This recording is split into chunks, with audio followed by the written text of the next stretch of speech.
All right, click the links to join the channel here over at subscribe so I get a mailbox on mail me some comics or beanies or whatever. So, quick Russell Brand follow up. There's a English MP sends a letter to Rumble and to TikTok to ask that they demonetize him or send vaguely threatening letter to kick him off based on an accusation from like 10 years old that they didn't go to the police. They didn't even go to the media. The media did an investigation and sought them out, and the media Washington Post, I think, spent a whole lot of money to do this, to track them down. It's like, it's weird what you guys focus on, and let's click this in here, and what you ignore.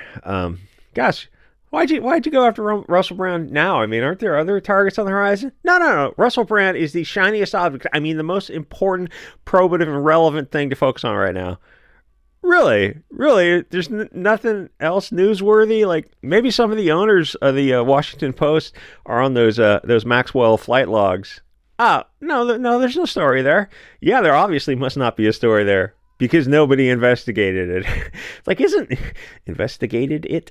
that the story that nobody looked into, inquired after? No, nothing to see there. Focus on Russell Brand. He's some 15-year-old accusation. Okay, I'm everything deserves due process for sure. Investigate it. Would have been cool. I mean, there's such thing as like not statute of frauds, latches and statute of limitations. It's civil and criminal, right? Because you want things fresh and ripe for adjudication. You want the accused to have the full right to due process, and the only way to really preserve those rights and have witnesses available and have evidence fresh available for cross-examination you want to arrive at the truth. You don't just want a witch hunt. Is to do things immediately in a timely manner. That's why you have those statutes of those time-dependent statutes, so you can have things fair to everyone. Not 10 years later when the media comes and digs you up and say, hey, here's some rumor. Like how the media operates is, who's that guy? The guy, David Portnoy or something. He did an interview. I was watching last night where he was doing a call with the media person, and the media, this lady was talking about how they run their investigations, and she's actually, he was on the phone long with her enough that she actually admitted some of the dirty tricks they use. It's just effing pathetic.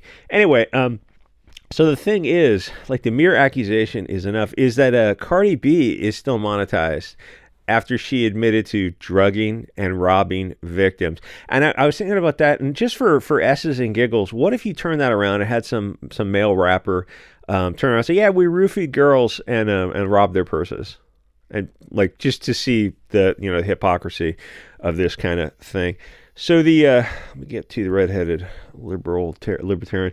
So, and they're also literally gangbanging killers on YouTube, talking about how many of their opponents and their children that they have removed from this mortal coil. They're on YouTube, no problem, millions of followers, and they're fully monetized. And YouTube, Google has no issue with that because that's the narrative that they want to protect. Weird how Epstein didn't lose his bank accounts, or Weinstein, or a ton of other people in Hollywood. I mean, a lot of things are kind of really weird when you focus on them to see where the spotlight goes and where it definitely doesn't go. The media spent money to go after Brand, but not why Nancy Pelosi is worth $200 million, or where your Ukrainian money went, your taxes that go to these various overseas projects, and why there's homeless tent cities throughout America and the borders are wide open, and like your tax dollars, couldn't that better be spent domestically? And here's the thing, Trump fans, Biden fans, it doesn't matter. Like, it doesn't matter. Nothing's going to change. It doesn't matter if Trump's in office or whoever is next on the selection, not election. It really doesn't matter. There's not going to be a conventional solution to this. Absolutely. Oh, Trump's in office now. Yeah, so is the money going overseas? Is that going to end? Oh, no. Oh, are the wars overseas going to end? Because I think he said before he got in office he was going to pull out. No, they wouldn't allow him to end those wars. Oh, who's they? Anyway, guys, you're going to have to think differently militias. If you go against the puppet master's narrative, angry women will send letters to the platforms and advertisers to destroy you, put you out of business, so your narrative disappears. And I kind of hesitated to just say women, because it is woman in this case. But I was also thinking, like, it's women and soy boys. It's a certain type of people who, unfortunately, are given the right to vote and run for elections. And they shouldn't. They probably shouldn't, because you see what they do to nations and to situations. It's like you have to gatekeep at various levels. Anyway, so there is no free speech in globalist-run media, banking, government complex. So it seems like the machine really needs to destroy Russell Brand and anyone who speaks out against the narrative. And also the bigger picture is of censorship. That's much, much bigger than one Russell Brand. And that the government and media companies are willing to go to scary lengths to censor people and control the narrative. This has absolutely nothing to do with Russell Brand in his past. He was or is a liberal, and a liberal used to mean someone who was pro-free speech, someone who wasn't afraid to ask questions, no matter what the answers were. It's like everything should be on the table. We should explore everything. But you can't believe in political correctness, because that means you'll self-censor. You can't have political correctness and have free expression. Everything has to be on the table, and right now it's not. Some things are, oh no, that's above criticism. But you can't have that. You can't have a free-thinking civilization based on the truth, people getting to the truth, because not all pathways are going to lead directly there. You have to put everything out there and explore every topic, and right now you can't do that because you'll get destroyed by these puppet masters in the media who will dox you, get you fired, contact your advertisers, contact your platforms, contact everyone associated. Did you know this person has been credibly accused of some horrific acts? And most people just hear that and go, oh well, they're fired immediately. We're not going to advertise on their platforms. Like, yeah, the media did that. One person in the media did that. And the thing is, if you're for free speech now, that's a far right-wing dog whistle, because censorship is openly a left-wing value. Communism cannot exist with free speech, because people will simply discuss how it isn't working. If you remember from 1984 or Animal Farm, some great examples of, like, the truth is whatever they write down and put in front of you. So this member of parliament literally doesn't want Brand to make money on Rumble or TikTok advertising after losing millions of dollars from YouTube. And keep in mind, he's got a staff of I don't know how many people, but his channel is like a small little network on YouTube with 6.5, 7 million followers. It's like it's a big business, and the YouTube aspect of that business went out immediately, and that's probably the majority of his revenue. It's like, well, okay, well, there goes, he's going to have to fire 10 people and shrink down to like a 2-person staff or 3-person staff, running on his other sources of revenue. It's like, yeah, that all happened just because Google wanted to silence his narrative.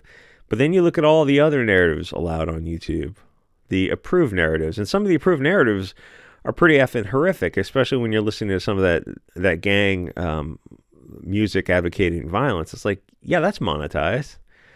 Gosh, that's weird. Why is YouTube allowing and pushing that? Why are they rewarding that? Why are they making stuff like that profitable, or stuff like the Cardi B type of stuff profitable? Because that's the bread and circuses they want you on board with.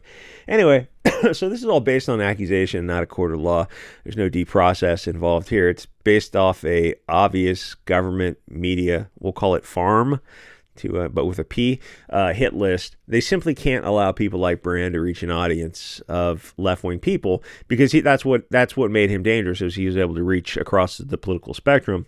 Most commentators are either right or left wing, and you can just dismiss them out of hand, like, oh, well, they're the opponent, we don't have to listen to them. But Brand was different. That's what made him so dangerous, and that's why the media came for him. That's why the puppet masters came for him and destroyed him. And they did it very, very quickly with 10-year-old accusations. It's a tight echo chamber, but Brand is dangerous because he's a left-wing guy, and now his audience is mixed. They can't just call him some kind of Alex Jones type. And he was asking questions about the government and media working together to create an emergency, and whether it was real or not, to use it to seize power. And, it's weird how the left has shifted over the years, where free speech and trusting the media and government and big corporations and being anti-war, and all of a sudden you look at the left now, it's like you're just openly globalists, communists, Bolsheviks, whatever you want to call them, but they're not the left, like the liberal left. There might be a small core of liberal left who are kind of lost in no man's land, watching Snoopy fly overhead. So the redheaded libertarian points out that anyone may monetize allegations, but the victims of the accusations can't monetize a defense, because for the platform to allow you to defend yourself and monetize it, and pay for the public relations and the attorney's fees, that's unethical for the platform to allow the victim of the accused victim to be to defend themselves.